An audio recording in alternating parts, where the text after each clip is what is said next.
Assalamualaikum warahmatullahi wabarakatuh. Waalaikumsalam. Waalaikumsalam warahmatullahi wabarakatuh. Bismillahirrahmanirrahim. Alhamdulillahi rabbil alamin. Hamdash syakirin, hamdan na'imin, hamdan yuwafi ni'amahu wa yukafi'u mazidah. Ya Rabbana lakal hamdu kama yanbaghi li jalali wajhikal karimi wa 'azimi sultanik.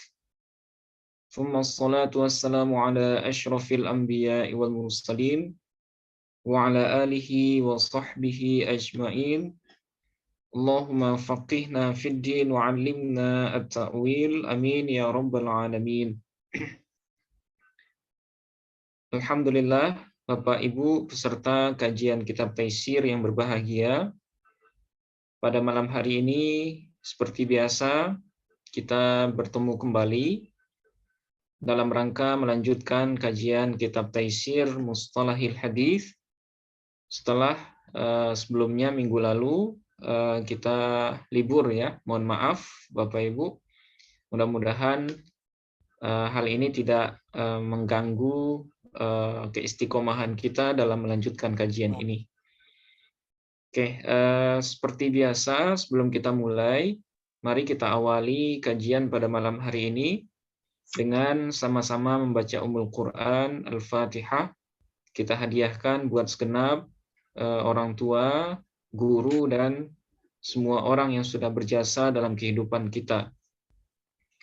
Bismillahirrahmanirrahim. Ila hadratin Nabil Mustafa Muhammadin sallallahu alaihi wasallam wa ala alihi wa ahli baitihi wa dzurriyyatihi wa auladihi wa azwajihi wal mahdi khalifatihi ajma'in. Thumma ila jami'i ikhwanihi minal anbiya'i wal mursalin wal awliya'i wash syuhada'i was salihin was sahabati wat tabi'in وتابع التابعين والعلماء العاملين والمصنفين المخلصين وجميع الملائكة المقربين ثم إلى جميع المسلمين والمسلمات والمؤمنين والمؤمنات خصوصا إلى آبائنا وأمهاتنا وجدنا وجداتنا ولقرباتنا ولإخواننا ولأخواتنا ولمشائخنا ولمشائخ مشائخنا ولأستاذنا ولأساتذتنا ولطلابنا ولطالباتنا ولتلاميذنا ولتلميذاتنا ولمن أحسن إلينا بالخير ولمن أسأنا إليهم ولمن أوصانا بالدعاء. ونخص خصوصا إلى مؤلف هذا الكتاب الشيخ الدكتور محمود الطحان وكذلك لشيخنا المرحوم كي علي مصطفى يعقوب وكذلك لجميع معلمنا ومدرسنا في هذا الفن نفعنا الله بهم وبعلومهم في الدين والدنيا والآخرة. شيء لله لهم الفاتحة. أعوذ بالله من الشيطان الرجيم. بسم الله الرحمن الرحيم. الحمد لله رب العالمين الرحمن الرحيم مالك يوم الدين. إياك نعبد وإياك نستعين اهدنا الصراط المستقيم صراط الذين أنعمت عليهم غير المغضوب عليهم ولا الضالين. Oke, baik Bapak Ibu. Pada pertemuan terakhir 2 minggu yang lalu kita sudah membahas jenis yang ketiga ya dari pembahagian hadis dhaif yang disebabkan oleh kontradiksi atau mukhalafat dengan riwayat perawi yang siqah atau yang kita sebut dengan al-mazid fi muttasilil asanid ya. Jadi hadis-hadis dhaif yang disebabkan oleh mukhalafat atau kontradiksi dengan riwayat perawi siqah itu semuanya ada 5 ya. Pertama dulu sudah kita bahas hadis mudraj. Kemudian yang kedua hadis maqlub ya. Kemudian yang ketiga al-mazid fi muttasilil asanid. Nah, atau hadis ya, hadis yang di dalam sanadnya ada tambahan perawi. Ya, tambahan perawi yang mana di sanad perawi siqah tambahan perawi itu tidak ada. Nah, jadi ada sebuah sanad tentang sebuah matan hadis yang mana di sanad itu ada tambahan periwayat, ya, ada tambahan perawi, ya. Nah, tambahan perawi ini kalau kita bandingkan dengan sanad lain yang di dalam sanad itu perawinya siqah semua, itu tidak ada tambahan itu, ya, tidak ada tambahan itu. Nah, artinya apa? Artinya di dalam sanad yang berlebih ini ada nama perawi yang sengaja ditambahkan, ya, sengaja ditambahkan yang disebabkan oleh waham. Ya, waham itu keraguan yang muncul oleh si perawi sehingga dia menambahkan nama yang sebenarnya tidak ada. Nah, jadi kalau seandainya kita ketemu dengan sanad yang berlebih seperti itu dan dia bertentangan atau tidak sesuai dengan jumlah perawi yang ada di sanad yang siqah, maka itu dia tergolong sebagai al-mazid fi muttasilil asanid. Nah, sanad yang seperti ini itu dianggap sebagai sanad yang dhaif, ya. Sanad yang dhaif artinya tidak bisa dijadikan sebagai sandaran. Karena kalau ada sanad lain yang lebih siqah, ya yang kita ambil adalah sanad lain itu. Ya, sanad yang perawinya siqah semua. Oke. Nah, itu adalah jenis yang ketiga yang sudah kita bahas. Nah, pada malam hari ini insya Allah kita akan membahas jenis yang keempat, ya, dari hadis dhaif yang disebabkan oleh kontradiksi dengan riwayat siqah, ya, perawi yang siqah, yang diistilahkan dengan hadis mudtharib. Ya, hadis mudtharib. Nah, sebelum kita masuk bahasan hadis mudtharib, kita harus tahu dulu, ya, bahwa nanti pembahasan hadis mudtharib ini mirip dengan pembahasan mukhtalifil hadis. Ya, sudah kita bahas di bahasan setelah pembahasan hadis sahih dan hasan, ya. Nah, itu ada istilah namanya hadis mukhtalifil hadis atau hadis mukhtalaf. Ya, hadis mukhtalaf itu adalah dua hadis yang saling kontradiksi, yang mana masing-masing hadis itu berstatus makbul. Makbul itu artinya sahih dan hasan, tapi matannya bertentangan secara zahir. Ya, matannya bertentangan secara zahir, tapi bisa dijamak atau dikompromikan. Nah, itu disebut dengan hadis mukhtalifil hadis atau hadis mukhtalaf. Ya, sekali lagi, hadis mukhtalaf adalah hadis atau pertentangan di antara dua hadis yang mana masing-masing hadis itu punya derajat yang makbul. Nah, makbul itu artinya bisa diterima, ya. Ada kalanya sahih, ada kalanya hasan, yang mana secara matan hadis itu kontradiksi. Ya, secara matan hadis itu kontradiksi, tapi masih bisa dikompromikan. Masih bisa dikompromikan. Nah, itu dulu sudah kita bahas. Namanya adalah mukhtalifil hadis atau al-hadis al-mukhtalaf. Dan hadis mukhtalif atau hadis mukhtalaf itu masing-masingnya diamalkan. Ya. Diamalkan, bisa diamalkan. Dia tidak tergolong sebagai hadis dhaif. Karena dia bisa dijamak atau bisa dikompromikan. Nah, berbeda dengan hadis mudtharib. Kalau hadis mudtharib yang akan kita bahas ini, dia tergolong sebagai hadis dhaif. Ya, dia tergolong sebagai hadis dhaif. Hadis mudtharib ini sama bentuknya dengan hadis mukhtalifil hadis. Bedanya kalau hadis mudtharib itu tidak bisa dikompromikan. Ya, tidak bisa dijamak matannya atau sanadnya. Nah, sehingga karena tidak bisa dijamak, maka hadis ini nanti tergolong sebagai hadis yang dhaif. Nah, nanti untuk lebih jelasnya langsung saja kita baca teks dari kitab Taisir ini. Mudah-mudahan nanti bisa kita bedakan, ya, secara jelas apa perbedaan antara hadis muttarib ini dengan hadis mukhtalifil hadis. Oke. Bismillahirrahmanirrahim. Qala al-musannifu rahimahullahu wa nafa'ana bihi wa bi'ulumihi fid dharaini amin. Al-muttarib. Ya, al-muttarib. Ini adalah bahasan tentang hadis muttarib. Awalan ta'rifuhu. Yang pertama adalah pengertiannya.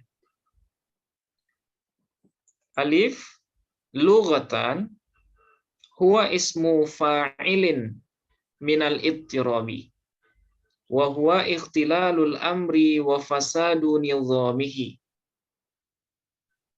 Hadis muttarib secara bahasa merupakan isim fa'il. Ya, jadi secara bahasa dia bersigat isim fa'il. Ya, muttarib, ittaraba, yattaribu, ittiraban, wa muttaraban, fahuwa muttaribun. Nah, jadi muttaribun. Jadi sigatnya adalah isim fa'il. Minal ittirabi, yang terambilkan dari masdar ittirab. Nah, seperti yang kita tasrif barusan. Ya, ittaraba, yattaribu, ittirab. Karena asal kata terambil dari masdar, menurut ulama Basra, maka pengambilan muttarib ini menurut mereka adalah dari ittirab. Ya, berbeda dengan ulama Kufah yang bilang asal kata itu adalah dari fiil madhi. Nah, di sini sepertinya pendapat yang diambil adalah pendapat ulama Kufah yang menyebutkan asal kata itu adalah dari masdar. Nah, itu makanya dia disebutkan muttarib itu adalah isim fa'il dari kata dasar ittirab. Nah, apa pengertian ittirab? Wa huwa ikhtilalul amri wa fasadu nizamihi. Yaitu ikhtilal. Ikhtilal ini rusak, ya. Rusak atau cacatnya sebuah urusan, wa fasadu nizamihi, dan rusaknya aturannya. Jadi ittirab itu adalah sesuatu yang rusak, sesuatu yang tidak beres, ya. Nah, itu ittirab. Wa asluhu min ittirabil mauji idza kathurat harakatuhu wa daraba ba'duhu ba'dan. Adapun asal pengambilan makna dari ittirab itu adalah min ittirabil mauj, ya, dari gelombang. Nah, mauj ini artinya gelombang atau ombak, ya. Ittirab ini hantaman, gitu ya, dari hantaman ombak. Artinya ombak yang bergelombang, gitu ya. Idza kathurat harakatuhu, apabila banyak gerakan dari ombak itu, wa daraba ba'duhu ba'dan, dan sebahagian ombak itu daraba, menghantam, ya, bahagian yang lain. Nah, jadi ittirab secara bahasa dia terambil dari istilah ombak yang menggulung, ya. Ombak besar yang menggulung. Nah, sementara ada juga yang mengambilnya dari ikhtilalul amri, ya, sebuah urusan yang rusak, yang aturannya tidak jelas, gitu ya. Nah, itu disebut dengan ittirab. Nah, kenapa istilah ini dipinjam untuk dipinjam sebagai nama dari sebuah hadis? Ya, karena karakter dari hadis muttarib ini mirip dengan makna ini. Ya, urusannya cacat. Hadisnya tidak bisa digunakan, gitu. Karena secara aturan dia rusak. Nah, itu makanya istilah ini dipinjam sebagai salah satu nama dari hadis dhaif yang diistilahkan dengan muttarib. Nah, ini secara bahasa, ya. Nah, sekarang yang istilahan. Adapun secara istilah, hadis muttarib itu adalah maruya ala aujuhin mukhtalifatin mutasawiyatin fil quwwati.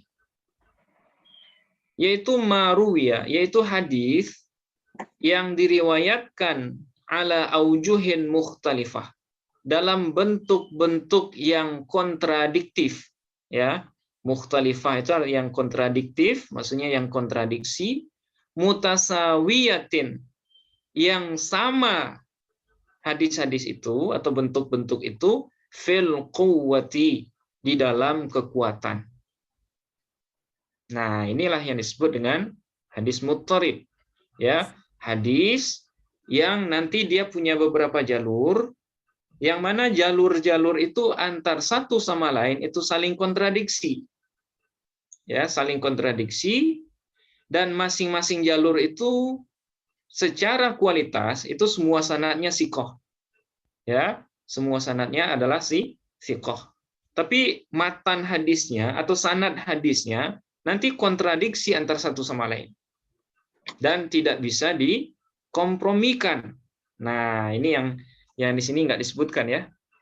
Nah, hadis yang kontradiksi ini tidak bisa dikompromikan. Gimana maksud tidak bisa dikompromikan? Tidak bisa diambil benang merahnya. Dia tidak bisa dijamak pemaknaannya. Sehingga kalau kalau seandainya dipaksakan, nah itu maknanya tidak bisa diambil gitu ya. Nah, oleh sebab itu, karena kedua hadis ini sahih, kedua hadis ini punya derajat yang sahih, tapi secara makna bertentangan, maka dia jatuh derajatnya ke hadis muttarib. Walaupun ya secara sanad nantinya kedua hadis itu perawinya siqah semua. Nah, tapi karena tidak bisa dijamak, tidak bisa dikompromikan, maka dia jatuh derajatnya menjadi hadis muttarib. Dan yang mana hadis muttarib ini dianggap sebagai salah satu jenis dari hadis dhaif. Oke. Nah, sekarang bagaimana keterangan jelas dari pengertian barusan? Syarhut ta'rif, penjelasan dari definisi. Artinya, huwal haditsul ladzi yurwa ala ashkalin muta'aridatin mutadafi'ah. Hadis muttarib itu adalah hadis yang diriwayatkan ala ashkalin, dalam bentuk-bentuk yang muta'aridatin mutadafi'ah. Ya, dalam bentuk-bentuk yang saling kontradiktif, saling kontradiksi antar hadis-hadis itu. Bihaitsu, nah ini yang penting ya, bihaitsu la yumkinu tawfiqu bainaha abadan. Dengan standar tidak mungkin menjamak di antara hadis-hadis itu abadan, selama-lamanya. Ya, tidak mungkin dijamak. Ya, tidak bisa dicarikan jalan tengahnya gitu. Wa takunu jami'u tilkar riwayat, ya, jami'u tilkar riwayati mutasawiyatan fil quwwati min jami'il wujuhi. Dan adalah semua riwayat-riwayat itu, ya, riwayat-riwayat yang bertentangan tadi itu mutasawiyatan, sama dalam kekuatan min jami'il wujuh, dari semua bentuk-bentuknya. Jadi misalnya ada dua sanad ya, ada dua hadis. Yang mana semua perawi yang ada di dua sanad itu semuanya sama kuat. Secara derajat kesikohannya sama. Kemudian keadilannya sama. Ya. Kemudian tidak ada yang cacat di sanad masing-masing hadis itu. Dua-duanya sama persis secara kekuatan. Tapi secara makna matannya bertentangan dan tidak bisa dijamak. Nah, ini bentuk dari muttarib. Bihaitsu la yumkinu tarjihu ihdaha 'alal ukhra biwajhin min wujuhit tarjihi. Dengan standar tidak mungkin mentarjih, ya, mentarjih maksudnya menguatkan salah satu dari bentuk-bentuk tadi alal ukhra, di atas bentuk yang lain atau di atas riwayat yang lain. Biwajhin min wujuhit tarjih, dengan satu bentuk dari bentuk-bentuk penerjihan. Ya, pentarjihan. Ya. Jadi dalam menyelesaikan hadis yang kontradiktif, ya, dalam materi mukhtalifil hadis, dulu kita sudah bahas ya. Hadis mukhtalif itu sebenarnya bisa diselesaikan dengan salah satu bentuk pentarjihan. Ya, bisa juga dengan nasikh mansukh, bisa juga dengan menjamak maknanya, bisa juga dengan mentarjih salah satunya. Ya, mentarjih itu artinya makna dari dua hadis itu kita ambil, ya. Yang satunya kita tinggalkan, yang satunya kita ambil. Nah, itu namanya tarjih. Ya, itu namanya tarjih. Tapi kalau muttarib itu tidak bisa ditarjih. Dua-duanya punya derajat yang sama, punya makna yang sama, sehingga nggak bisa dijamak. Ya, tidak bisa dijamak dan tidak bisa juga ditarjih. Nah, inilah perbedaan yang jelas antara hadis muttarib dengan mukhtalifil hadis. Nah, mudah-mudahan bisa dipahami ya, Bapak Ibu. Nanti kalau ada yang ragu bisa kita diskusikan ya. Oke. Nah, sekarang kita lanjut dulu. Ya. Kapan hadis itu bisa kita pastikan dia sebagai muttarib? Ya, ini ada syaratnya. Syurutu tahaqquqil ittirabi. Syarat pemastian hadis muttarib. Ya. Jadi menganggap hadis muttarib itu ada syaratnya. Nggak hanya sekedar ketika kita baca hadis, ada dua hadis yang saling bertentangan, terus kita hukumi muttarib. Nggak segampang itu ya. Tapi ada syaratnya. Kapan hadis itu dianggap muttarib sehingga dia jatuh derajatnya menjadi hadis dhaif. Nah, ada syaratnya. Yatabayyanu minan nadhari fi ta'rifil muttaribi wa syarhihi annahu la yusamma al-haditsu muttariban illa idza tahaqqaqa fihi syartani. Jelaslah dari nazar ya, dari teori fi ta'rifil muttarib, dalam pengertian hadis muttarib dan penjelasannya, bahwasanya tidak dinamakan sebuah hadis itu sebagai hadis muttarib illa kecuali idza tahaqqaqa fihi syartani. Apabila terpenuhi pada hadis itu dua syarat. Ya. Jadi baru bisa kita sebut hadis itu muttarib kalau dia memenuhi dua syarat. Apa yang dua? Wahuma, yaitu yang pertama ikhtilafu riwayatil hadisi. Kontradiksinya riwayat-riwayat hadis bihaitsu la yumkinul jam'u bainaha. Dengan standar tidak bisa atau tidak mungkin dijamak di antara riwayat-riwayat tersebut. Nah, ini syarat pertama. Ya. Jadi riwayat itu kontradiksi tapi tidak bisa dijamak, tidak bisa dicarikan jalan keluarnya. Oke, satu. Kemudian yang kedua, tasawir riwayati fil quwwati. Ya, samanya riwayat di dalam kekuatan. Ya, samanya riwayat-riwayat yang kontradiksi tadi fil quwwati dalam kekuatan. Maksud kekuatan ini dalam derajat ya, sama-sama sahih atau sama-sama hasan. Bihaitsu la yumkinu tarjihu riwayatin ala ukhra. Dengan standar tidak mungkin mentarjih atau menguatkan satu riwayat terhadap riwayat yang lain. Nah, ini syarat yang kedua.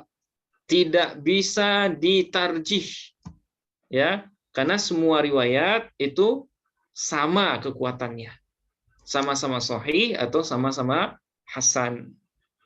Tapi kalau beda derajat, misalnya satunya sahih, satunya dhaif misalnya. Nah, yang dhaif itu kita sebut dengan mungkar kemarin ya. Nah, yang sahih kita sebut dengan ma'ruf. Nah, itu bukan muttarib. Atau misalnya yang satunya sahih, yang satunya hasan. Nah, itu nanti bisa masuk di mukhtalifil hadis. Ya, hadis yang hasan itu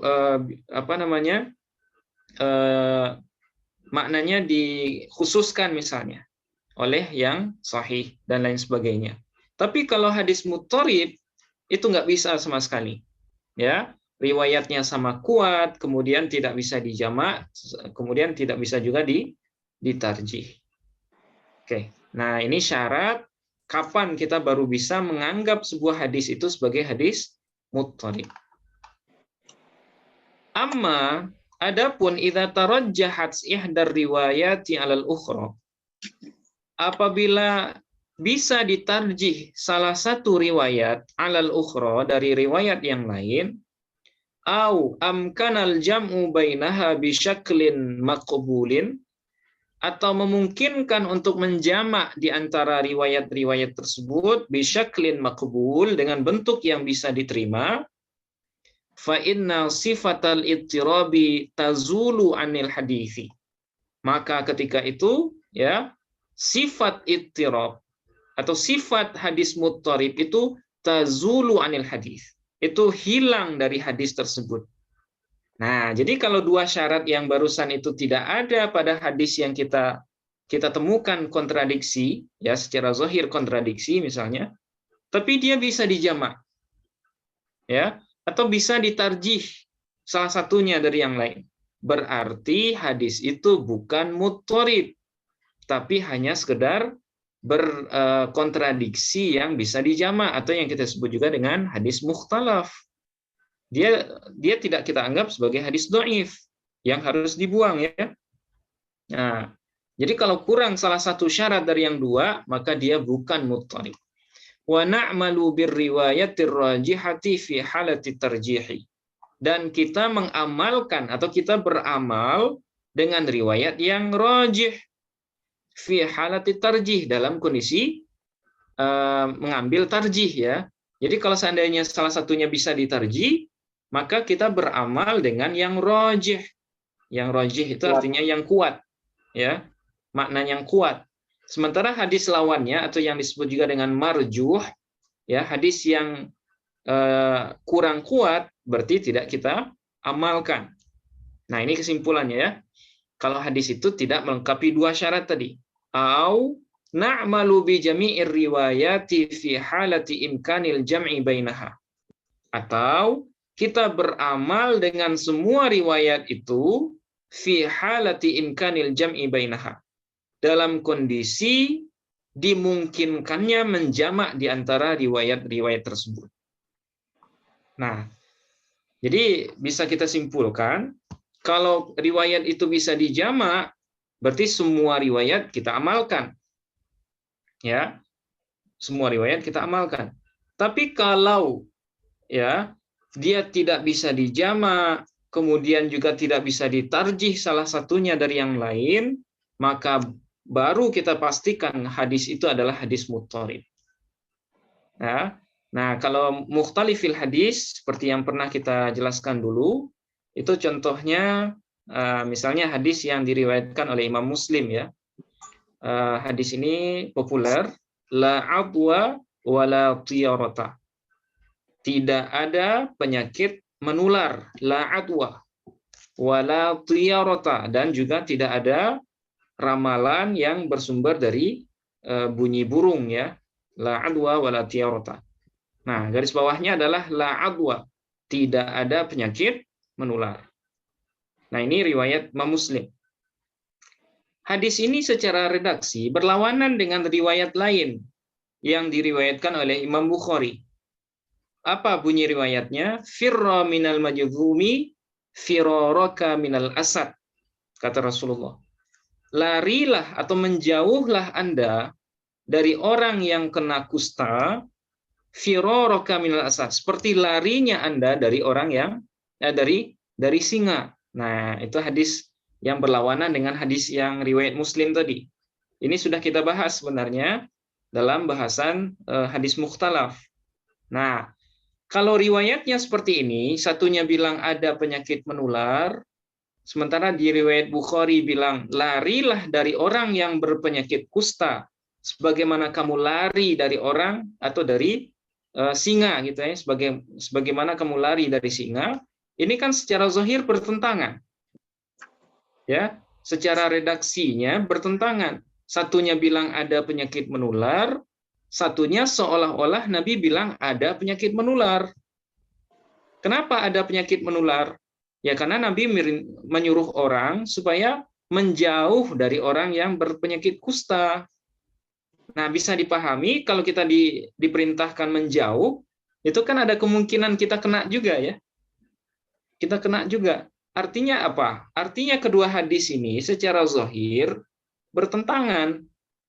Ya, secara zahir bertentangan. Tapi ya, di bahasan mukhtalafil hadis sudah kita temukan jawabannya, tetapi para ulama itu menemukan cara untuk menjamak kedua hadis ini. Ya, sebagaimana yang ditemukan atau yang direkomendasikan oleh Syekh Ibnu Hajar Al-Asqalani.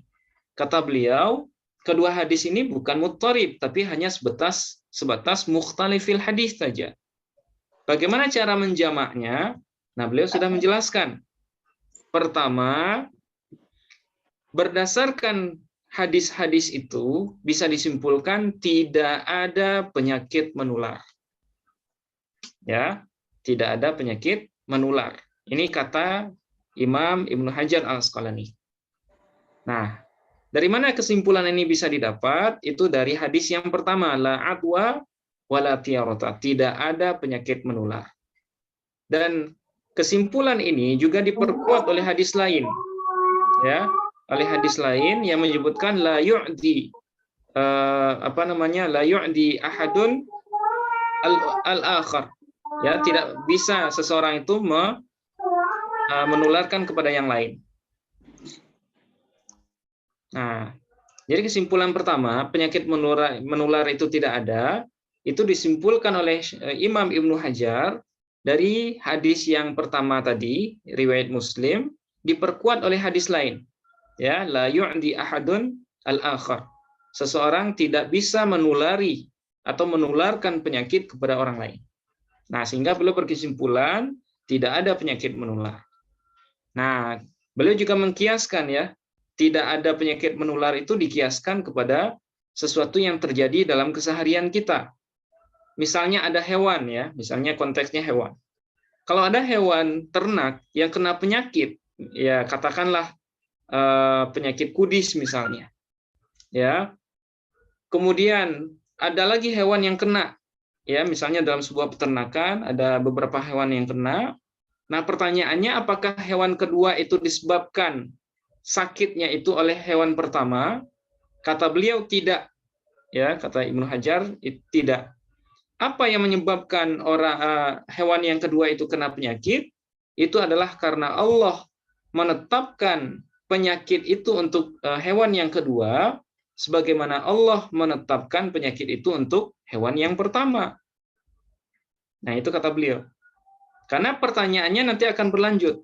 Kalau benar ada penyakit menular, berarti onta atau hewan yang pertama itu dapat penyakitnya dari siapa? Nah, itu pertanyaan besar beliau. Kalau benar ada penyakit menular, berarti onta atau binatang hewan pertama yang kena penyakit itu sumbernya dari mana? Kenapa dia bisa sakit? Nah, artinya apa? Penyakit menular itu tidak ada.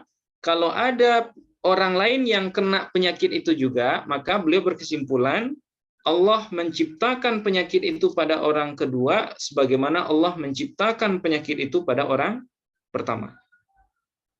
Nah, itu kesimpulan pertama. Cara mengkompromikan dua hadis tadi. Kemudian yang kedua, bagaimana dengan riwayat Imam Bukhari yang memerintahkan kita menjauh dari orang yang kena kusta? Nah, kata beliau, hadis ini ada konteksnya. Kenapa kita disuruh menjauh?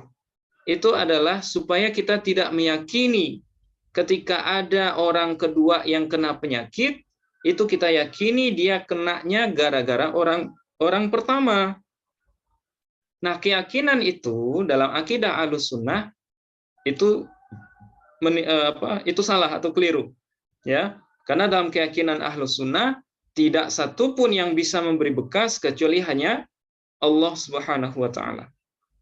Ketika ada orang meyakini ada orang kedua yang kena penyakit itu disebabkan atau dimunculkan oleh orang pertama secara hakikat, maka orang itu secara akidah itu bermasalah. Sehingga kenapa Nabi memerintahkan orang menjauh dari orang yang kena penyakit? Tujuannya adalah sadduz dzari'ah, supaya berhati-hati atau menutup kemungkinan untuk jatuh kepada dosa yang bersifat keyakinan tadi.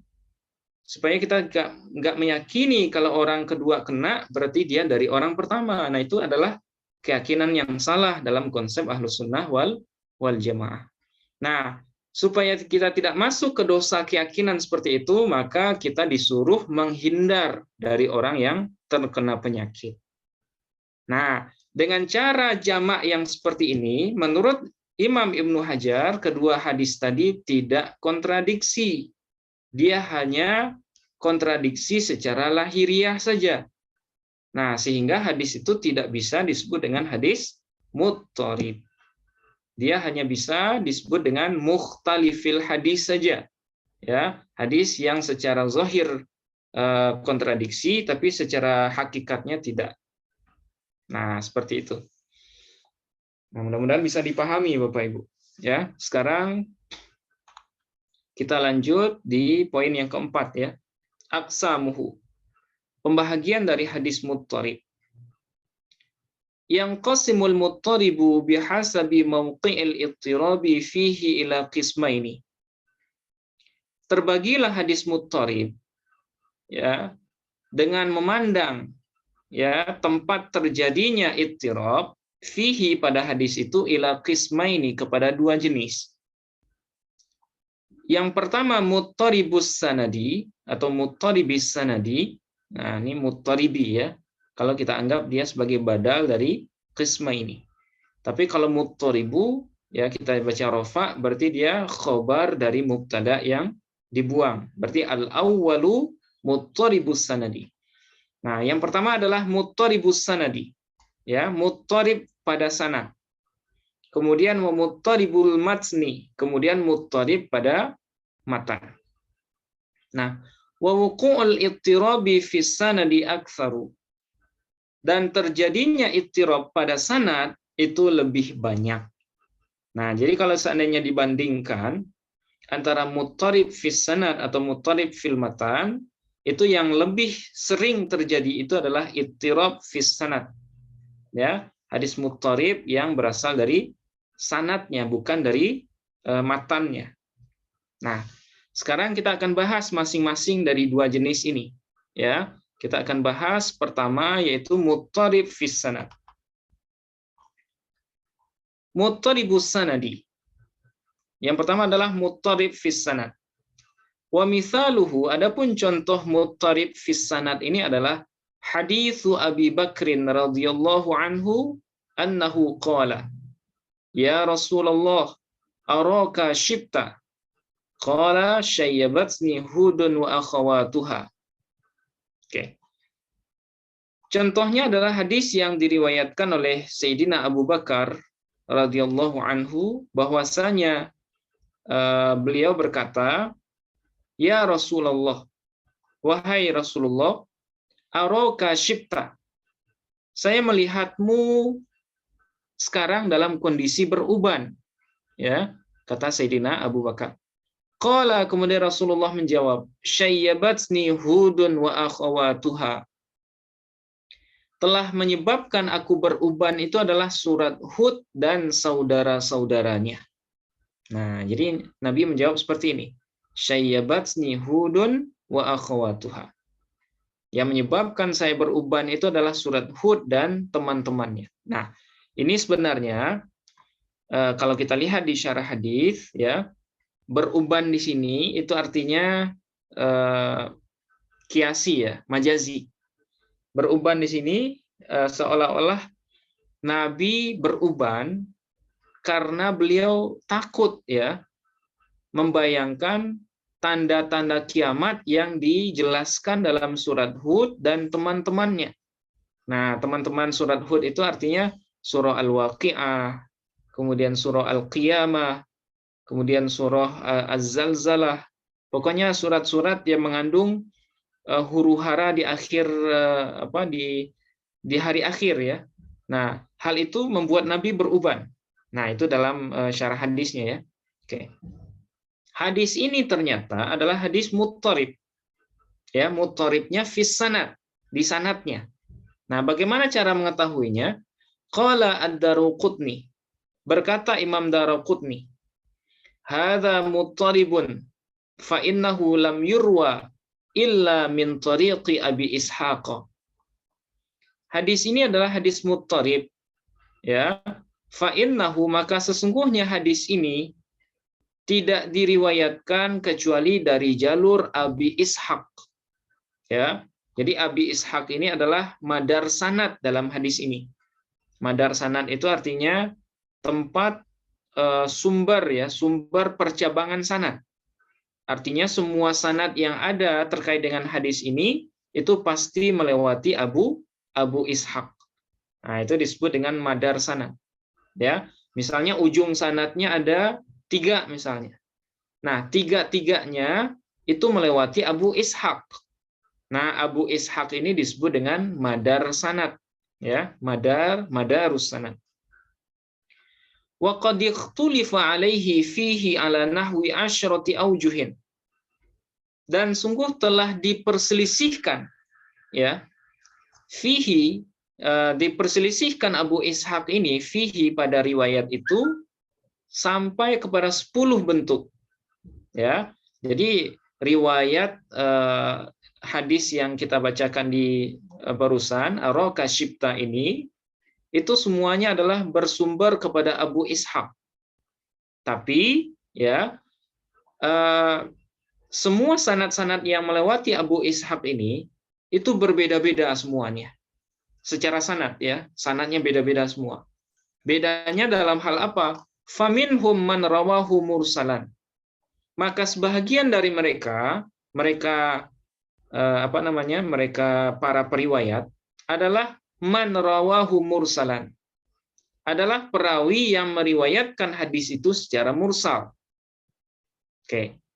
Wa minhum, dan sebahagian mereka yang lain, man rawahu mausulan. Itu adalah perawi yang meriwayatkannya secara mausul atau secara bersambung. Nah, kita sudah tahu mursal ini adalah hadis yang sanadnya terputus di tabaqat sahabat, ya. Jadi tabi'in itu langsung melompat ke Nabi. Nah, itu namanya mursal. Nah, kalau mausulan ini lawan mursal, ya.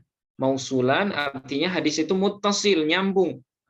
Dari tabi'in kepada tabi'in, kemudian dari tabi'in kepada sahabat, kemudian dari sahabat langsung ke Nabi. Nah, itu mausulan. Nah, secara logika, Bapak Ibu pendengar, kalau jalurnya satu, madar sanadnya Abu Ishaq, sudah pasti ujung sanadnya itu harusnya satu. Kalau mursal, mursal saja. Kalau mausul, mausul saja. Tapi dalam kenyataannya, ya, riwayat-riwayat terkait dengan hadis Araka Shipta ini, sebahagiannya ada yang mursal, kemudian sebahagiannya ada yang mausul. Bagaimana mungkin ujung dua sanad yang bersumber dari satu madar, tapi ujungnya beda-beda? Ya, awal rawinya beda-beda. Nah, itulah yang menyebabkan hadis ini tidak bisa dikompromikan. Ini ada masalah sebenarnya nih. Kenapa ujung hadisnya beda-beda? Padahal madar sanadnya Abu Ishaq, satu orang. Oke. Kemudian, wa minhum man ja'alahu min musnadi Abi Bakrin. Sebahagian mereka adalah perawi yang menjadikan hadis itu bersumber dari musnad Abi Bakar. Ya.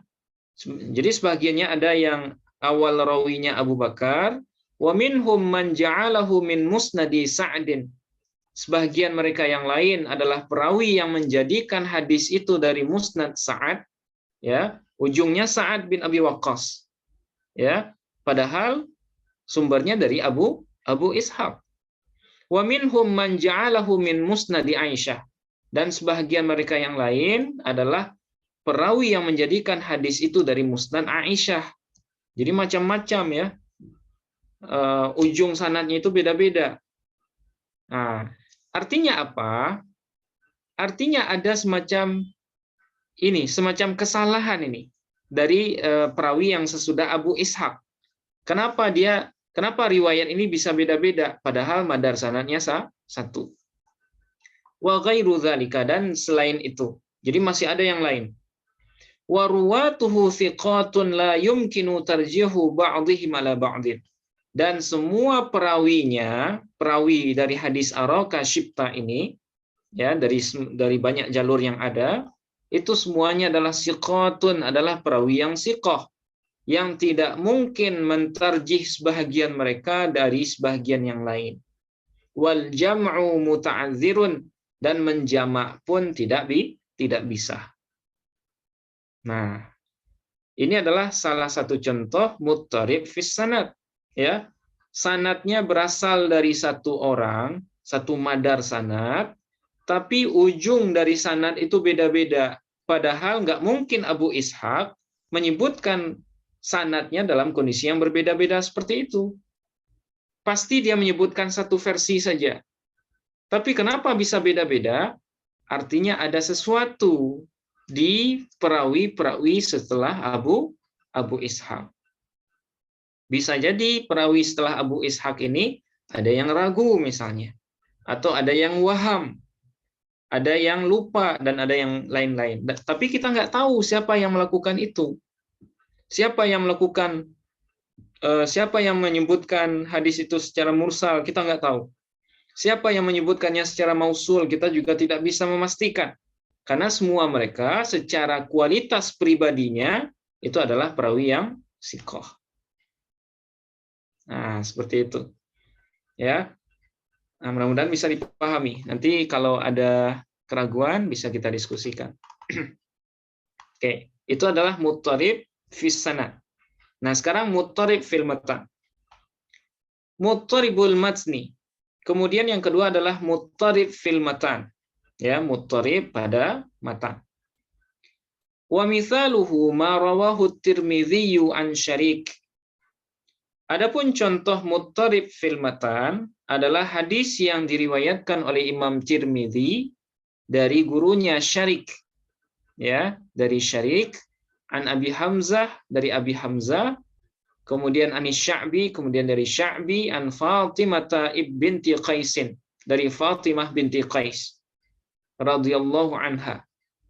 Qalat, berkata Fatimah binti Qais, ya, su'ila Rasulullah sallallahu alaihi wasallam aniz zakah. Rasulullah sallallahu alaihi wasallam pernah ditanya tentang zakat. Faqala, kemudian Rasulullah menjawab, inna fil mali la haqqan siwa zakah. Sesungguhnya di dalam harta itu ada hak yang harus dikeluarkan siwa zakah, selain zakat. Nah, melalui jalur ini, ya, dari jalur Syarik, riwayat Imam Tirmidzi, Fatimah binti Qais sebagai perawi pertama menyebutkan Rasulullah mengatakan ada kewajiban lain selain zakat yang harus dikeluarkan oleh seorang muslim. Ya, ada kewajiban lain selain zakat yang harus dikeluarkan oleh seorang muslim. Oke, ini riwayat Imam Tirmidzi. Oke, satu. Warawahu Ibnu Majah, dan meriwayatkan terhadap hadis ini. Nah, ada hadis yang mirip dengan ini, tapi diriwayatkan oleh Imam Ibnu Majah min hadzal wajhi, dari jalur ini, ya, bilafzi, tapi dengan lafaz seperti ini, laisa fil mali haqqun siwa zakah. Tidak ada pada harta itu kewajiban yang harus dikeluarkan siwa zakah, selain zakat. Artinya apa? Kewajiban harta yang wajib, ya, yang harus dikeluarkan itu hanya satu, yaitu zakat saja. Tidak ada yang lain. Ya, tidak ada yang lain.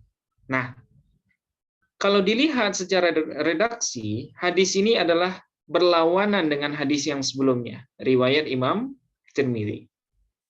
Kalau riwayat Imam Tirmidzi, ada kewajiban lain selain zakat yang harus dikeluarkan. Tapi berdasarkan riwayat Ibnu Majah dari guru beliau, yang mana ketemu dengan Syarik, ya, nanti ketemu dengan Syarik, di dalam hadis beliau itu dikatakan tidak ada kewajiban lain selain zakat. Artinya cuma zakatlah kewajiban yang berkenaan dengan harta. Artinya kontradiksi, ya, kontradiksi matan dari dua hadis ini. Qala al-Iraqi, berkata Imam al-Iraqi, ya, Imam Al-Iraqi, guru dari Imam Ibnu Hajar Al-Asqalani, fahadha ittirabun la yahtamilu ta'wila. Maka hadis ini adalah muttarib la yahtamilu ta'wila, yang tidak mengandung ta'wil. Nah, jadi Imam Iraqi menyimpulkan kedua hadis ini tidak bisa dijamak dan tidak bisa ditarjih. Karena semua perawi yang ada di kedua matan hadis ini, keduanya adalah perawi yang siqah. Semua perawi yang ada itu siqah semua. Secara derajat sama kuat. Tapi secara matan kontradiksi. Dan tidak bisa dijamak. Satunya bilang positif, satunya bilang negatif. Satunya bilang ada kewajiban selain zakat, satunya bilang tidak ada. Padahal perawi pertama hadis ini adalah Fatimah binti Qais. Ya, Fatimah binti Qais. Dan di dua jalur sanad ini itu juga sama-sama berasal dari Fatimah binti Qais. Bagaimana mungkin Fatimah binti Qais itu mengucapkan dua bahasa yang saling kontradiksi? Ya, dia meriwayatkan tapi dua versi yang berbeda, satunya bilang iya, satunya bilang tidak. Nah, berdasarkan hal inilah maka hadis ini, ya, dua hadis ini dianggap muttarib fil matan. Matannya muttarib sehingga tidak bisa dijamak dan tidak bisa ditarjih. Maka jadilah kedua hadis ini turun derajatnya menjadi hadis muttarib, tidak bisa diamalkan. Oke. Nah, itu poin yang keempat ya. Sekarang masuk ke poin yang kelima, mimman yaqaul ittirab. Dari siapa hadis muttarib itu bisa terjadi? Nah, ya, dari siapa saja hadis muttarib itu bisa terjadi? Yang pertama, qad yaqaul ittirabu min rawin wahidin. Terkadang hadis muttarib itu bisa terjadi dari satu orang perawi. Bi ayyarwiyal haditha ala aujuhin mukhtalifatin. Dengan bahwa meriwayatkan satu orang perawi itu al-haditha terhadap satu hadis ala aujuhin mukhtalifah, dalam bentuk-bentuk yang kontradiktif. Satu orang tapi dia meriwayatkan dua hadis yang saling kontradiksi. Nah, itu mungkin terjadi. Seperti yang kita baca barusan dari Fatimah binti Qais, tapi dia meriwayatkan dua hadis yang kontradiksi. Oke, berarti bisa dari satu orang. Kemudian yang kedua, waqad yaqaul ittirabu min jama'atin. Dan terkadang hadis muttarib itu bisa juga terjadi dari sekelompok orang. Jadi dari jamaah ya. Bi ayyarwiya kullum minhum al-haditha ala wajhin yukhalifu riwayat al-akharin. Dengan bahwa meriwayatkan masing-masing dari mereka jamaah itu terhadap satu hadis ala wajhin, dalam bentuk yang bertentangan dengan riwayat orang-orang lain. Nah, jadi satu jamaah riwayatnya berbeda dengan jamaah yang lain. Nah, jadi muttarib itu bisa berasal dari satu orang yang dia menyampaikan dua hadis yang berlawanan. Kemudian bisa juga muncul dari banyak orang. Ya, satu kelompok mengatakan hal yang berbeda dengan apa yang dikatakan oleh kelompok yang lain.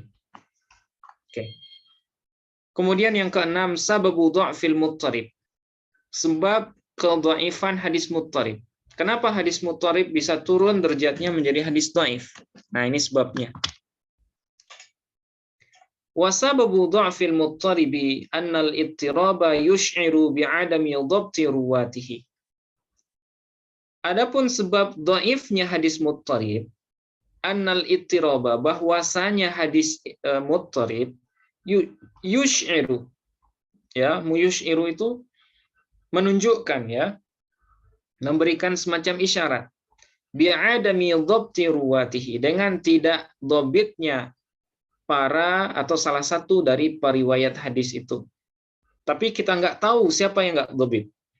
Ya, karena kita nggak tahu dengan secara pasti siapa yang lupa atau yang tidak dhabit dalam meriwayatkan hadis ini, ya akhirnya hadis itu ditawakufkan saja, Maksudnya tidak diamalkan. Karena secara penilaian pribadi, semua perawinya siqah. Tapi perawi siqah pun, nah perlu diingat Bapak Ibu, perawi siqah pun bisa salah dalam meriwayatkan, bisa salah paham juga dalam meriwayatkan. Siqah itu kepribadiannya. Tapi kesalahan dalam meriwayatkan itu adalah sifat manusiawi yang bisa muncul dari siapapun. Baik dari seorang perawi yang siqah sekalipun. Oke, nah itu dua hal yang berbeda ya. Perawi siqah itu berdasarkan kepribadiannya, penilaian secara umum ya terhadap seorang perawi. Apakah mungkin perawi siqah tersalah? Mungkin. Apakah mungkin perawi siqah itu salah paham terhadap apa yang dia dengar? Mungkin. Ya, sama seperti orang jujur bisa salah paham nggak? Bisa. Ya, orang jujur dalam perkataannya dia bisa salah paham terhadap penjelasan orang lain. Nah, gambarannya seperti itu. Oke, terakhir asyharul musannafati fihi. Karya-karya populer dalam hadis muttarib. Nah, yaitu Kitabul Muqtaribi fi Bayanil Muttaribi, karangan Lil Hafidhi Ibni Hajarin. Ya, kitab Al-Muqtarib fi Bayanil Muttarib karya Imam Al-Hafiz Ibnu Hajar. Nah, dalam kitab ini kita bisa menemukan contoh-contoh yang lebih banyak ya terkait dengan hadis muttarib. Wallahu a'lam bishawab. Oke, sampai di sini Bapak Ibu. Ya, kita selesai membaca teks terkait dengan hadis muttarib. Kalau ada hal-hal yang bisa kita diskusikan 5 menit mungkin ya. Mungkin bisa ditanyakan atau ada yang menambahkan, silahkan.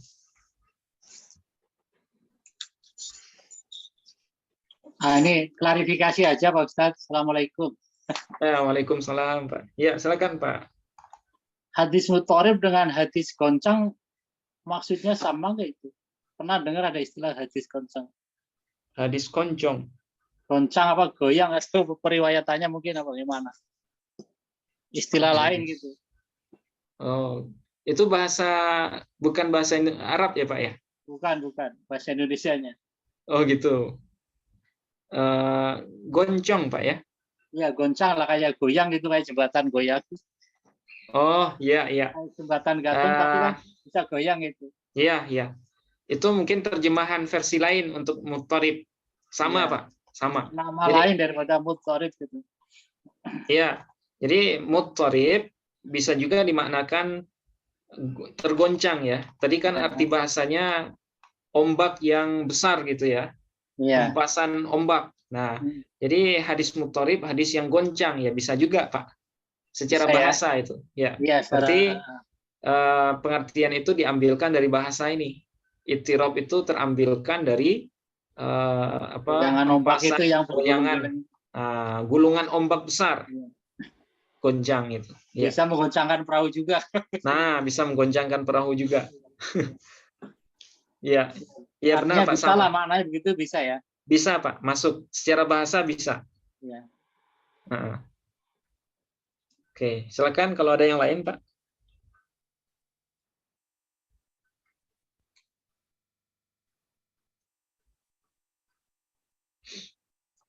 Oke, mungkin Bapak Ibu yang lain, silakan.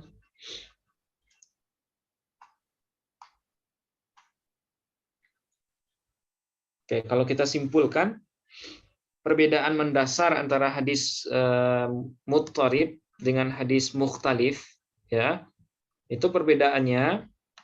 Kalau hadis mukhtalifil hadis, ya, itu hadis yang bertentangan, sama-sama kuat, ya, sama-sama kuat secara secara kualitas, tapi bisa dijamak. Itu mukhtalifil hadis, bisa dijamak. Ya, metode jamaknya boleh dengan dengan menjamak, bisa dengan mentarjih, bisa juga dengan nasikh mansukh. Nah, bisa dilakukan salah satunya. Nah, tapi kalau hadis muttarib, dua hadis yang berlawanan sama-sama kuat, ya, tapi tidak bisa dijamak, kemudian tidak bisa ditarjih. Nah, tidak bisa dikompromikan dan tidak bisa dikuatkan salah satunya. Karena perbedaannya kadang berasal dari satu orang perawi ya. Nah, seperti yang tadi, bagaimana mungkin Fatimah binti Qais bilang dua hal yang berbeda. Kalau berbedaan dengan orang lain itu masih bisa dimaklumi ya. Tapi berbedaannya dengan dirinya sendiri. Satu kali beliau bilang ada kewajiban selain zakat, kemudian satu kali beliau bilang tidak ada kewajiban selain zakat. Nah, itu kan sesuatu yang nggak bisa dikompromikan ya. Nah, itu makanya kedua hadis itu dianggap sebagai muttarib, sekalipun dia berasal dari sanad yang perawinya sikoh. Nah, gitu. Oke, nah itu kesimpulan akhirnya. Akhirnya, Bapak Ibu, mudah-mudahan bisa dipahami ya. Salah. Oke, alhamdulillah. Oke, tidak ada pertanyaan atau tidak ada tambahan, Bapak Ibu? Sudah bisa dipahami semua sepertinya ya. Oke. Aku mungkin bingung. Ya, ya ini sebenarnya saya kira cukup jelas ya. Kita sudah mengulang beberapa kali terkait dengan kesimpulan ataupun garis besar dari pembahasan ini. Kalau hadis muttarib ini tergolong sebagai hadis dhaif ya, berbeda dengan mukhtalifil hadis yang masih bisa diamalkan. Nah, ini juga ada yang bilang sudah paham, alhamdulillah ya. Mudah-mudahan Bapak Ibu yang lain juga sudah paham, dan kalaupun nanti ada hal-hal yang kurang dipahami setelah kajian ini, nah Bapak Ibu bisa melanjutkan diskusinya di grup-grup yang sudah ada ya, di grup kajian hadis yang sudah ada. Mudah-mudahan apa yang kita bahas malam hari ini ada manfaatnya, terlebih untuk kami pribadi, dan insya Allah minggu depan kita akan lanjutkan jenis yang kelima ya dari hadis dhaif yang disebabkan oleh kontradiksi dengan riwayat perawi yang sikoh. Oke, terima kasih banyak Bapak Ibu atas perhatiannya. Mohon maaf atas segala kekurangan. Kita akhiri dengan hamdalah. Alhamdulillahirabbil alamin. Subhanakallahumma wa bihamdika Asyhadu an la asyhadu an la ilaha illa anta astaghfiruka wa atubu ilaik. Assalamualaikum warahmatullahi wabarakatuh. Waalaikumsalam warahmatullahi wabarakatuh. Terima kasih Ustaz. Jazakallah khair. Ya, sama-sama Bu ya. Oke, mohon izin saya duluan Bapak Ibu. Ya, sama-sama.